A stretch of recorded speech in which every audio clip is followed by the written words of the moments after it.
1. Yo, guys, ladies and gentlemen, welcome back to another Bootio's Boy Wrestling fan interview. Today, I'm with a Dick, Ryan Frost, also the Battlefront Pro Hardcore Champion. Is that how you greet all your guests, Donovan? I mean, if that's their nickname, that's what I'll call them.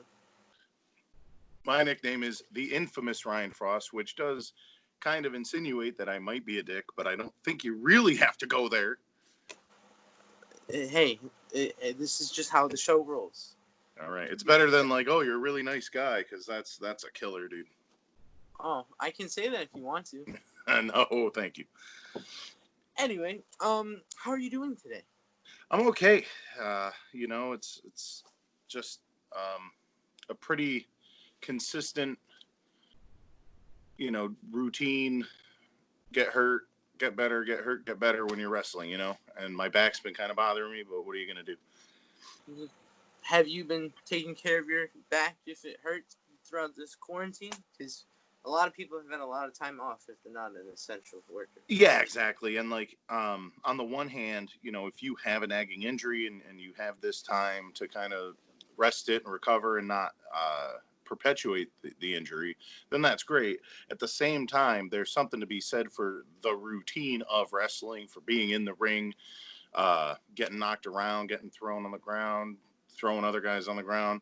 A lot of people are going to come back in not such great shape. And I've started to take appropriate measures to avoid being one of them. I'm working out more, and I'm making sure that because we're getting there. We should be able to put 50 people in a room by the end of the summer. So even if it's not a sold out, if it's not a 600 person draw, at least we're going to be doing it. So. Now, you're the current hardcore champion of Battlefront Pro. I am. I am the only 2-time hardcore champion at Battlefront.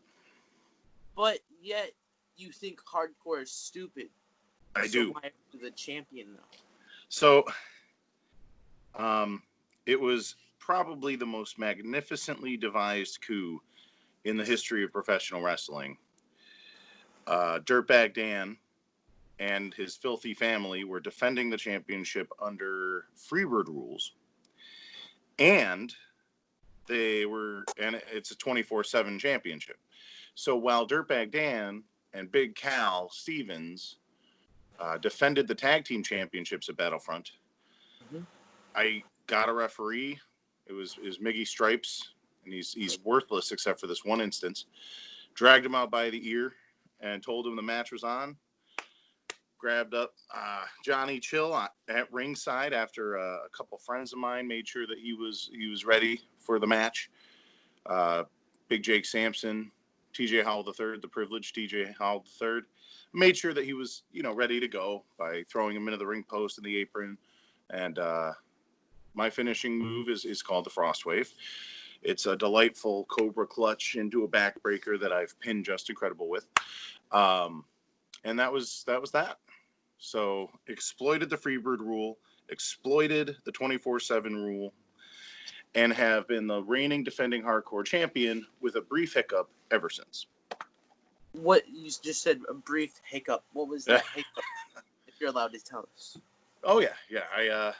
I wrestled the Sandman, defeated him as well, making me 2-0 against ECW World Heavyweight Champions, making me 2-0 against people who legitimately were called and known as the hardcore icon back when hardcore was real.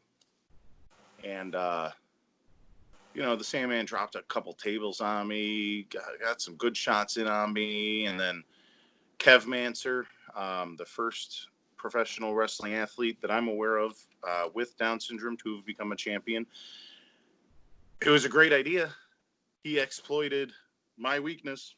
But that's fine, because later on that night, I distracted him with a pretty girl. Shout out to Angel Sinclair, and got my championship back. Wow. I wouldn't say you're evil, but you have a mind. You definitely have a great mind. Well, thank you. That's excellent to hear. One of my things that I say often is that I'm as big, as strong, as tough, and as mean as anybody. And not in the big leagues and on television, I'm not as big as all those guys. But where we are right now in local wrestling, I am as big as anybody. But I'm smarter. That's the whole thing. So if you're coming to see Ryan Frost wrestle, because a lot of these people who are watching this, I'd expect haven't seen me yet. I'm not sure who your audience is. Nope. I have someone in India, Africa, India. Mexico. That is incredible. Yeah. Good for you, man. So when these folks see that I'm like big enough and strong enough and able enough, because I was an all-state wrestler in high school, I'm able enough to go. Like, I can wrestle, but I still want to outsmart the guy. I still want to flex that muscle hardest, if that makes sense. Now, you said the other day on the fan roundtable that you were the special guest on, you said that you don't want to go to the next level, but you want to help smaller companies like Battlefront, Test of Strength, even like Pioneer Valley Pro, which is my area that I go to, my promotion. And you don't want to go somewhere to where like Beyond or Chaotic or even Limitless. Well, so that is a fantastic. I'm flattered that you noticed and took hold of that information. I think I actually misrepresented myself when I said that, so I appreciate the opportunity to address it. I would love to be anywhere. You know, okay. The fact that you guys are telling me you think I'd fit in at like 0-1 or Beyond or Chaotic is a huge compliment, because I have not gotten to that point yet. But I take more pride in, and I find more value in being part of a promotion becoming bigger. I want to know that I contributed to something that became greater because I was there. And that's, I mean, you could take that as me being a dick, or you could take that as me being genuine, or maybe I'm just genuinely a dick. I don't know. But I want that. Not just for myself either, for all my guys. You know, I brought TJ Hall III, Jake Sampson, and Slade Dangerfield, Mr. No Respect, up to Battlefront when I had an opportunity. I begged these guys, listen, let my friends come down and have some matches. Nothing ever happened. So you know what? There was a lumberjack match. I said, I'm bringing my own lumberjacks. And from that point forward, we've run that promotion. It's been fantastic. So, you know, all it takes is the right circumstance to elevate everyone. And that's what I'm trying to do anyway. Now, you were talking to us the other day on the round table about ideas that you had, and one of them was you wanted to bring out people to the woods and just wrestle them, even just to defend your title. Can you tell us more about that idea and what well, so I just want to fight. You know, we're all sick and tired of sitting at home. Wouldn't you rather be with me sweaty after a match, after an event, backstage somewhere right now? Yeah, I mean, you know, the sweaty part is a little weird. We're comfy, man. We're chilling. We're sitting down, you know, drinking some water or whatever, and that's fine. But no, we're all tired of sitting at home, and I'm not going to get political about it at all. In fact, I would wager that based on Frost's actions, behavior, and speaking, people who don't know me personally probably have absolutely no idea where I lie on various political issues, and I like to keep it that way. So this is not about the politics. This is simply about the fact that, like, we're all sick and tired of being home. Mm-hmm. You know, if you work and you're an essential worker, you know, like I am, you know, you get out of the house and you get to do things, and you have an excuse to. Otherwise, I mean, I know people in New York City who live in apartments who haven't left their house in 2 months. You know, it's rough. And, you know, so if you're going to tell me that this is 24/7, this designed by Heel Shit by Alex Rojas, the GM of Test of Strength. If you're going to tell me that Battlefront Pro Wrestling Extreme is going to allow me to defend this and create content for the largely ingrateful populace, then I want to do that. I haven't found the right dance partners. This whole Dirtbag Dan thing is a mess. So it hasn't happened yet. You know, King Leon, formerly King Leon the Sixth, now insisting on calling himself King Leon the Black Blade, first of his name. It's nonsense that there's a king and that he has a magical kingdom in the woods. So I had to go and see what it was. Like, what is this guy doing? What is he challenging us to, right? Yep. And I got there, and the Mighty Bosch was there, and Sid Morgan was there, and Insane Dick Lane was there. Are you familiar with any of those folks? No. You gotta catch. First off, Bosch is great because he's actually one of very, very few people who's bigger than I am. He could throw me around. I mean, I haven't had the opportunity to pick him up yet, but I think I can. You know, Sid Morgan is brand new to wrestling. She was managing, and now she's finally starting to compete as well. Dick Lane is a wizard who uses the Force. He really, I mean, I've seen it. He does it. So I felt it, but that's for a future episode of the Black Blade Wars. I had to take that opportunity because that was the first real opportunity that had been put in front of me. So what's Ryan Frost, this guy who just complains and hates everybody, and he's claims to be super intelligent, going into the woods to fight a wizard, a possessed king, and a greaser time traveling superhero? That's where we're at with I need to do something. Now, you, like you keep saying, like, you want to wrestle. Like, I think a lot of people want to wrestle. They want to see a show. I'm dying to see a professional wrestling show. Oh yeah. WWE and AEW and all the promotions that are like still running on TV, they're great and all, but it's not the same without a crowd. And it's just, even the performers that are still on the independent scene, like yourself, I would rather see that than already the people that have already made it in wrestling. Yeah. So, anyway, you were supposed to have a match the 13th of May, and it was at the DK Wasteland. God knows who that is, where that is. And Don Kincaid's house, bro. It's his property. I know. You're supposed to go along with it, man.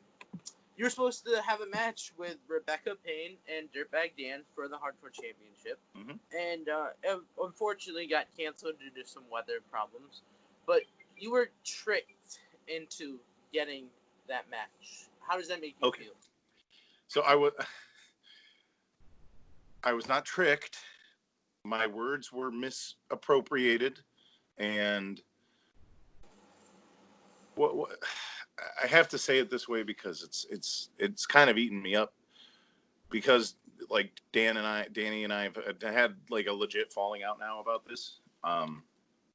Like, we were friends. Like, you know, obviously I pissed him off when I stole the Hardcore Championship from him, and maybe he's a little sour about it. But you know, it's competition. It's nothing he wouldn't have done. His name is Dirtbag. Like, he has taken advantage of many situations over the course of, that guy's young, but I think he's been wrestling for like 15, 17, almost 20 years, right? And he's actually been I don't want to say a mentor, but he's been a veteran, like, advisor for me. For 2 years, we wrestled against each other. I said this, three states, 4 different promotions, countless matches. More than once in each of these promotions. Tag team matches, triple threat matches. I never won the match. He never beat me. He'd beat my partner, or he'd get beat by somebody else. We have never beaten each other. We've never fought each other. Rebecca Payne, now, I haven't focused on her as much in what I've said because the beef is with Dirtbag. She's the wild card. She is extremely tough, and she's beaten a lot of guys who, you know, I would have a second thought about fighting. She's hardcore. She's real hardcore. She's that Dan Gore kind of get cut open and bleed all over the place hardcore. I mean, she has Payne in her last name, so. Yes. The Crimson Queen. I mean, I guess there's jokes about menstruation somewhere, but we're talking about bleeding, like, by fighting. Like, it's I was never afraid of this fight. It was just, it's getting too crazy with it. I refereed a match between those two, and he wrapped her head in barbed wire and was pulling on it. And I was like, dude, this is enough. The match is over. She can't defend herself. She can't compete. This isn't competition anymore. You're not even covering her to pin her. Like, this is just brutality. Murder. And I could be brutal, you know, but I that's unnecessary. It's a sport. I wear spandex, bro. So I'm not here for that. You want to put us all together? Okay. You want to do it on this property with like rocks and like lawnmowers and shit? Like, how is that a wrestling match? But then I was coming around to the idea I was going to do it. You know, I really was. And then there was a nor'easter in the forecast, and I said, okay, guys, listen, because you know we might not have been best of friends at that time, but you have to have discourse to make these things happen because we're professionals. And well, so you're supposed to be professional. And I said, you know, if there's a nor'easter, guys, like you can't even film in the nor'easter because you got to protect your equipment. Yep. You know, so we might have to postpone. And then it gets canceled, which had nothing to do with me. So, like, yes, I was supposed to fight Dirtbag Dan and Rebecca Payne at the DK Wasteland on May 9th, not 13th, but that's cool. No problem. I was not scared to do it. I was ready to do it.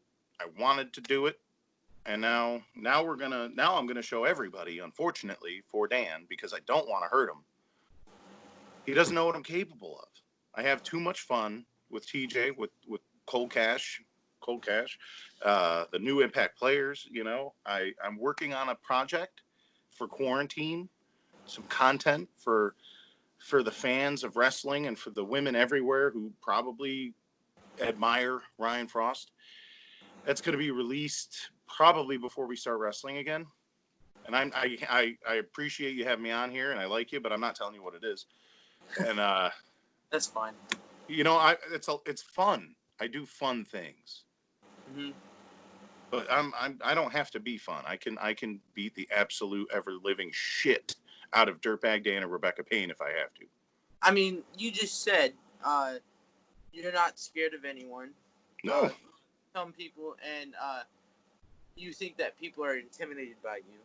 I don't know if they are or not, but I came at the Sandman head on. I came at Just Incredible head on, right out of jail in the best shape he's been in years. I came at both of them head on. You know what I'm saying? People joke about New Jack. Give me New Jack. All due respect to the man. All right? I admire him. I enjoy his work. I'll fight him. You know? Sorry to interrupt you, Donovan. Please continue. It's fine. No. What I was going to say was, when I look at you, I just see a bald guy with a mustache with a belt. Wow. Strong. I don't take to threatening civilians and non-athletes. Not thrilled that you just said that, but you know what? I enjoy all of the feedback because now I got one more person to prove wrong. I got one more person who gets to watch me beat somebody else's ass and realize that they could have been in that exact place. Not you. I'm not saying I'm going to beat you up. I'm saying it could be you. So let's see if Dad can still put in a whooping. And by the way, I have no kids. I have no wife. We're not doing any of that shit. I'm a professional wrestler. Wow. Strong words from a guy. Oh, hey. From what? I was going to say with a guy with no hair on his head, but... Yeah, my brain got too big. I should have brought my her title. My $9 plastic one. You better not bring it to PvP if I'm there, bro. I carry that king everywhere I go. Wait, hang on 1 second. Can you give me a minute? Well, 2 seconds. It's right across my room. Okay. Go ahead. Don't lose your breath getting up. Oh, I heard that, sir. You know, you can be your you can be your hardcore champion, but I'm a heavyweight champion in my world. So that is probably the second ugliest belt I've ever seen. To be It honest, looks stupid. It looks stupid. If that had wings on it, you know, it might have been worth the hundreds of dollars you spent. But that was $100 belt from Toys R Us. All right, very good. It's not even like real diamonds or anything, or it's just spray Plastic. painted. Yeah. It looks better than a lot of indie belts, bro. I would think you were a champion before some of the guys walking around with some of this hardware. So. So anyway, back to the interview after that brief interruption argument incident. Totally civil. Like you said earlier, you weren't tricked by Don Kincaid, but what are your thoughts on Don Kincaid? So Don Kincaid is a little exuberant, a little obnoxious. Obviously, drinks too much Mountain Dew, too much energy. But if it wasn't for people like Don Kincaid, the Fog Man, Jim Kulik, although you seem a little antagonistic, I don't really like that aspect of this interview, but we can look past it. These are the individuals. Ernest K. Fabian, now he's refereeing out in for Landry, Shut Up and Wrestle, but he used to do like write-ups and photos and stuff. Well, Bob Thorpe takes beautiful pictures. If it wasn't for all these people like this, then everything we do would be, I guess a couple of people who paid $20 to go watch a show would see it. But, my entire career from the very first second is on Facebook. You can go to the bottom of that Facebook, scroll up and watch the entire life, the whole 2 years of Ryan Frost's existence. And that's because of guys like this. So that's why, when some of these fans or some of these wrestlers can't think of a better way, they're not smart enough to piss people off without pissing people off. I don't have to pick on fans to piss people off. So, these guys have all my respect, and we need them now more than ever, because these are the people who are going to come out when we can start putting 50 people in chairs. So I love Kincaid. He's annoying, but I love him. And now, there is a picture of you and Kincaid together on the ring apron. And he's got a shirt, I think it says Frost is stupid, while your shirt says Hardcore is stupid. So Don speak on that. Has a bunch of dumb friends as well. He's friendly with Scotty Anarchy, who, I was friends with when we were young, and then he came to Battlefront, tried to steal my spotlight, so I had to cane the shit out of his wife and beat him in a match, and then beat up his friend Just Incredible. Forced my way onto his music video. So when my incredibly clever Hardcore is Stupid shirt that was very popular, that's a play on that. And Scott bought him that shirt, and Scott's a moron anyway. But that's why Kincaid has that. And if you ask him, he'll say, "Oh, I love me some Frost. Oh yeah, baby, it's Ryan Frost." He'll I like to see it as a gesture of admiration and support, even if it's very, very stupid. Now, I don't know how big your fan base is in your career. As far as I know, there's only one guy that likes you, and that is Jim Kulik, the Woo guy. Wow. Are there other fans, or is he the only one? That's my information. That is funny. I hear a smattering of applause from time to time. And sometimes I wonder, like, maybe I'm not doing my job right. But, I do have friends, family from outside of wrestling who come, and some of them choose to boo me because they don't like the way I conduct myself as a wrestler. And some of them cheer because they like the way I conduct myself as a wrestler. there's got to be some measure of enjoyment in watching somebody completely defy the rules, defy the odds, and outdo everyone's expectations of him every time he goes out there. You got to admire that. So I think there's probably some people. I've sold some shirts. You know what I mean? But Woo Crew, I mean, he's going to cheer for a villain regardless, which is cool. I'm down with it. When I was just a fan, just sitting in the audience, I cheered for whoever I wanted to. It didn't, just like I conduct myself as a wrestler. Whatever I want to support, I will. And a lot of times that might have been one of the bad guys. Like when I grew up, it was the Macho King. It was why I wanted to be a wrestler, and he was a bad guy, you know? Bret Hart, Shawn Michaels, alternately bad guy, good guy against each other, but they both were excellent when they were breaking the rules and doing whatever they wanted. So I see that as the best way to achieve my goals, and I will continue doing it for as long as it takes to achieve all of my goals. Now, you named a lot of people from Battlefront Pro Extreme, and I'm familiar with only a few. To be exact, the Filthy Family, you, Rebecca Payne, and there's one guy that I'm very familiar with, and that is Chris Cannon. I think he's on the roster. Yeah. Are you a lot of He's people? a big tough son of a bitch. Are you afraid of him? Because he's. Oh God, no! I'm not afraid of anybody, bro. The thing about Cannon is he is very ornery. He's upset, and you can tell. Sometimes I'm upset. I don't think I'm ever quite that upset. He has a little beef going with my man Slade Dangerfield, so that's my guy. But I have no problem with Chris Canyon. If we wrestled, it would be sporting competition. I believe cooler heads would prevail, and we would have a hell of a big man match.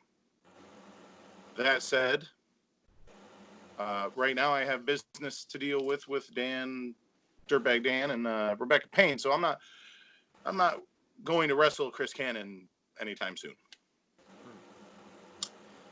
Now, you, like you said earlier as well, you reffed the match between Rebecca Payne and Dirtbag Dan, and you called it, and a lot of people weren't happy about that.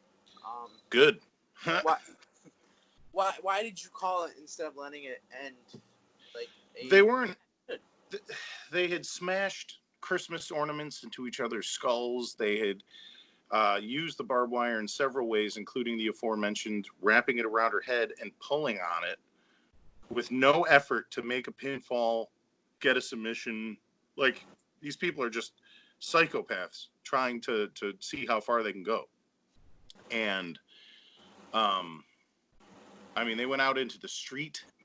And I know, that's cool, and the crowd likes that, but that's not a wrestling match, man. This is sporting competition. So at the point where I called the match, I heard somebody say, and I'm not going to say it was Kincaid because it was Kincaid, said that I stopped the match so there wouldn't be a winner, so I didn't have to fight either of them because it was a first contenders match. I don't. That's stupid. That's not true. I just saw that one of them might have died, and it would have been my responsibility as an official. So I ended the match before anything really serious happened that couldn't be taken back. And I hope they appreciate that.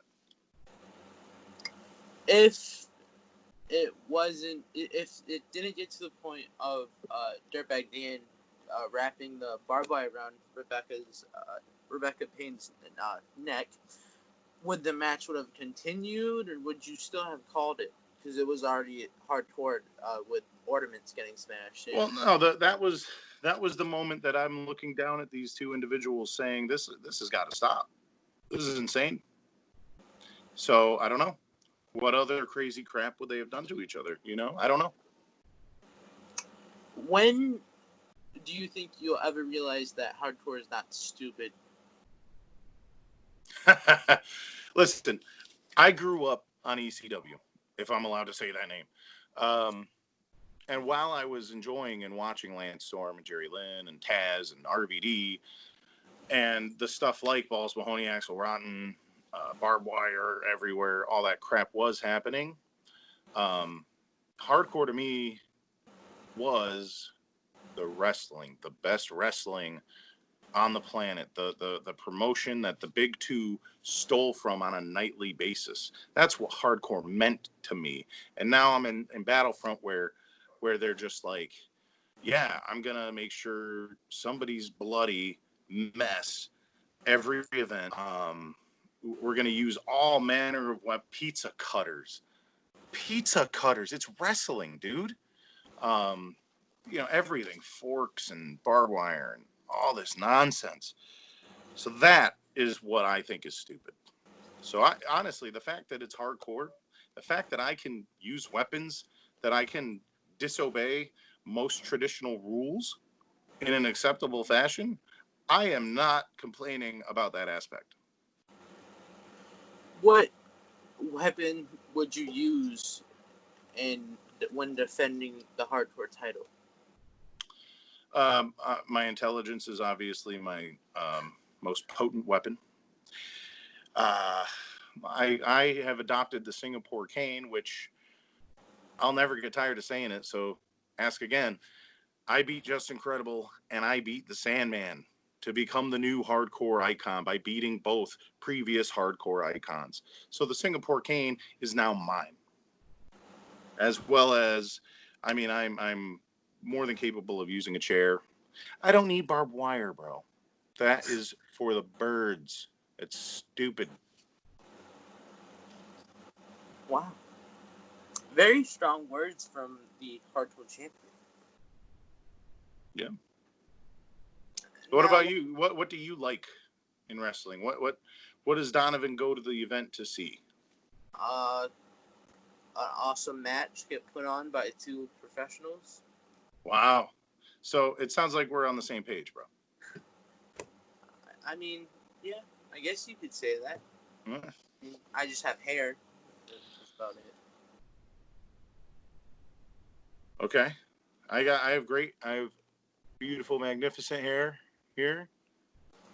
I'll bet you don't have 3 hairs on your chest. I got a big, burly, hairy chest like a man. No, not yet. It's there, but you can't see it. Now you were asked many questions on the roundtable on Saturday, like dream matches. What? Who was this person like behind the scenes? And on that dream match question, Bobby Ocean I think came up, if I'm correct. That was definitely in the current setting, in the promotions that I have worked for and will continue to work for, without considering how much farther I could end up. Bobby Ocean is on the list of people that I would like to wrestle, who I know I can wrestle. It just hasn't happened yet. And that's not personal. I might have some words for him if the match is ever coming up and I'm trying to make sure that everybody knows this is going to be a humdinger. I might have some things to say for and about him. But to be completely honest, he's the assistant coach where I train. He's a veteran who I respect. He's someone who I know hits hard, and I can't wait to get hit hard so that everyone can see that I can take getting hit hard, and I can hit pretty hard back. So Bobby Ocean is definitely the top of the list of guys that I'm looking to wrestle. That is correct. Now, I interviewed Bobby Ocean 2 weeks ago, and one of his former, I don't know if you could say prodigies, but someone that he brought into the business was Dan the Man, and he works at Test of Strength, just like you do. Have you ever wrestled him, or like, will you ever wrestle him? Well, so Dan the Man is high on my list of people I admire and learn from in wrestling. I have a natural predisposition to speak well, but Dan the Man helped immeasurably with defining